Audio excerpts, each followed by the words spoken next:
अस्सलाम वालेकुम जी, मैं हमारी अली, आप देख रहे हैं मेरा चैनल। कनाडा में देसी लड़की का लर्जा खेज कत्ल, ऐसा कत्ल जो कभी ना सुना ना देखा।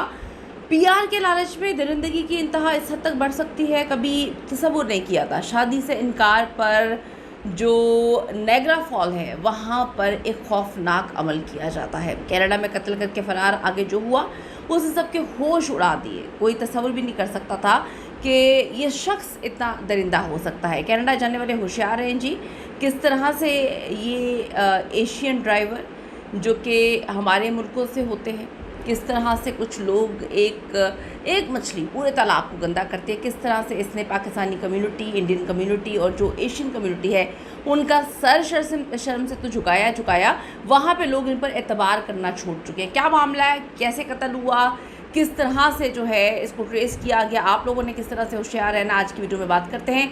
रिक्वेस्ट है चैनल को सब्सक्राइब करें, हमें आपकी सपोर्ट की ज़रूरत है और आपने वीडियो को आखिर तक ज़रूर देखना है।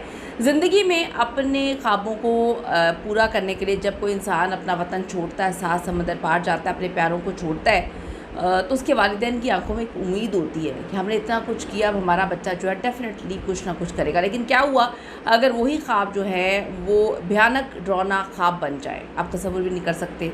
आपको मैं बताऊंगी कि कनाडा में किस तरह से एक दिलखराश अफसोसनाक वाक़या पेश आया जिसने सबको वहाँ पे हिला के रख दिया है। एक मासूम और मेहनती लड़की जो है वो कनाडा में काम करने जाती है। उसको सिर्फ़ और सिर्फ कनाडा में मौत की घाट इसलिए उतार दिया गया क्योंकि उससे एक खुदगर्ज़ एक गलत इंसान को जो है ठुकराने की ज़रूरत की, वो नहीं शादी करना चाहती थी।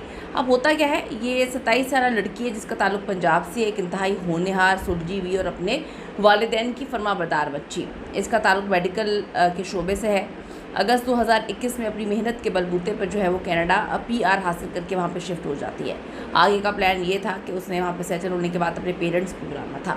वहाँ उसे एक हॉस्पिटल में अच्छी नौकरी भी मिल गई, लेकिन कनाडा में नए आने वालों के लिए जो सबसे बड़ा मसला वो ट्रांसपोर्ट का होता है कि अस्पताल घर से काफ़ी दूर था, जिसके लिए रोज़ाना उसको दो बसेस जो है वो चेंज करनी पड़ती थी, ट्रेन बदलनी पड़ती थी। और इस रोज़मर्रा की खाली से बचने के लिए एक दिन उसने ऑनलाइन टैक्सी सर्विस के साथ जो है रोज़ाना पिक एंड ड्रॉप का मुआहदा कर लिया। वो नहीं जानती थी कि ये मुआहदा उसकी ज़िंदगी का सबसे ख़तरनाक और आखिरी गलत फ़ैसला साबित होगा। अब रोज़ाना पिक एंड ड्रॉप के दौरान एक वो जो लड़का था वो भी वहाँ पे काम करता था, एक ही मुल्क से, एक ही शहर से थे, तो दोनों की जो है वो आपस में जान पहचान हो गई। इत्तेफाक से एक ही शहर के रहने वाले थे और वो 2022 में स्टूडेंट वीज़ा पर जो है वो कनाडा आया था। जब दियार गैर में अपने ही इलाका, अपनी ज़ुबान, अपने मुल्क का कोई बंदा मिल जाए तो इंसान फितरी तौर पर अपनायत महसूस करता है। ये हम भी महसूस करते हैं जी। अब उसे एक भाई या दोस्त समझकर उसने रास्ते में जो है वो पंजाब की बातें किया करती थी, अपने शहर की बातें किया करती थी, लेकिन उस दरिंदे के जहन में तो कुछ और ही चल रहा था। उसके पास कनाडा का वीज़ा था मगर पीआर नहीं थी, जबकि इस लड़की के पास जो है वो पीआर होल्डर थी।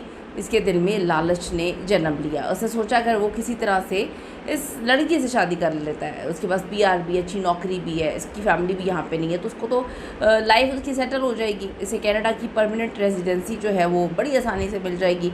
तो एक दिन गाड़ी चलाते हुए इस दरिंदे ने जो है आउट ऑफ नोवेयर इस लड़की को जो है वो शादी की पेशकश कर दी, उसको प्रपोज़ कर दिया। अब बेचारी बच्ची वो परेशान हो गई, हैरान हो गई, उसे समझ ही नहीं आ रही थी कि ये क्या मामला है। उसने इंतहाई मोहब्बत और प्यार तरीके से यानी कि उसको मना किया और कहा कि वो तो सिर्फ अपने करियर पे फोकस करने के लिए यहाँ पे आई है, आगे चल के उसे अपने फैमिली को बुलाना है, उनकी अभी शादी का उसका कोई इरादा नहीं। तो इसमें क्या गलत था, जो कोई गलत बात नहीं की, बस यही इनकार उस घटिया नीच दरिंदे ड्राइवर की अना को, ईगो को जो है वो चोट पहुंचाता है। उसके चेहरे के तासुरात बदल जाते हैं। अब वो गाड़ी से जब उतरती है तो लड़की को तो ख़तरा महसूस होना शुरू हो जाता है। उसने फौरी तौर पे अपने घर वालों को कॉल किया और बताया कि जी ड्राइवर ने उसको प्रपोज़ कर लिया और मना करने पर उसका रवैया बहुत अजीब और डरावना हो गया था। घर वालों ने उसे हौसला दिया, तुम एक आज़ाद और मजबूत लड़की हो, परेशान मत हो, एक बहुत अच्छे मुल्क में तुम मौजूद हो, तो तुमने पुलिस को इन्वॉल्व कर लेना अगर कोई ये ज़्यादा तंग करे। लेकिन वो तो ड्राइवर मुसलसल उसको कॉल्स कर रहा था, हिरासा कर रहा था।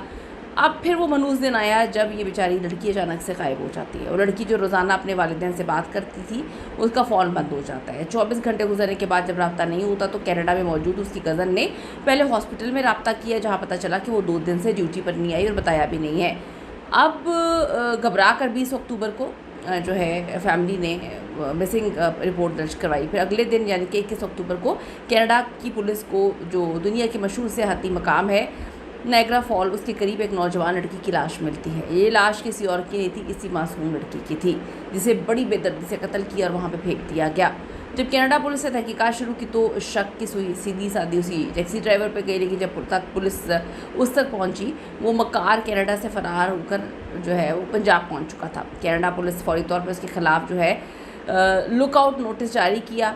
अब यहाँ इस मुलजिम की ढिठाई देखें कि ये पहुँच अपने मुल्क जाके सेटल होता है और वहाँ पे जाके जाली सोशल मीडिया आईडीज़ बनाता है, नए नंबर से मकतूला के बूढ़े वालिदैन को फ़ोन करके डराना शुरू कर देता है। उन्हें कहता है तुम्हारी बेटी तो मर गई, अब तुम्हें भी मैं मार दूंगा, और कनाडा में दर्ज केस जो है वो वापस ना लिया तो तुम्हें भी कत्ल कर दूंगा। वो कनाडा वापस जाना चाहता था मगर उस केस की वजह से अब वो नहीं जा पा रहा था। हद तो तब हुई जब वो खुद मकतूला के वालिदैन के घर पहुँच जाता है, उनको जाकर नुकसान पहुँचाने की धमकियाँ देता है, उनको थ्रेट करता है। लेकिन कहते हैं ना कि कानून के हाथ बहुत लंबे होते हैं और जुल्म का अंजाम जो है वो इबरतनाक होता है। धमकियों से डरे नहीं वालिदैन अपनी इकलौती बेटी को तो खो चुके थे। उन्होंने जल्दी से जो है वो अब से कुछ महीने पहले इस दरिंदे को गिरफ़्तार करवाया। अब कागजी कार्रवाई जारी है, जल्द इसको कनाडा की पुलिस के हवाले कर दिया जाएगा। ये वाक़या हमें सिखाता है कि किसी पे हमने एकदम एतबार नहीं करना है। हम अपने हमवतनों पे एतबार कर लेते हैं, यकीन करें सारे एतबार के काबिल नहीं होते। मासूम लड़की की बेचारी की क्या जो है गलती थी कि इसने अच्छे तरीके से ड्राइवर से बात की। अपनी कीमती राय ज़रूर दीजिएगा कमेंट सेक्शन में जाके। इस तरह के दरिंदों को जो है फ़ौरन जब आपको हिंट मिल गया था कि दरिंदा चेंज हो गया है, आपको फ़ौरन पुलिस को जो है वो इतला देनी चाहिए थी ताकि पुलिस फ़ौरन इस दरिंदे को गिरफ़्तार करती और आज वो लड़की ज़िंदा होती। इस हवाले से अपनी कीमती राय ज़रूर दीजिएगा। जाने से पहले रिक्वेस्ट है, अगर अभी तक आपने चैनल को सब्सक्राइब नहीं किया कर लीजिएगा, इससे हमारी हौसला अफजाई होती है। अल्लाह के बाद।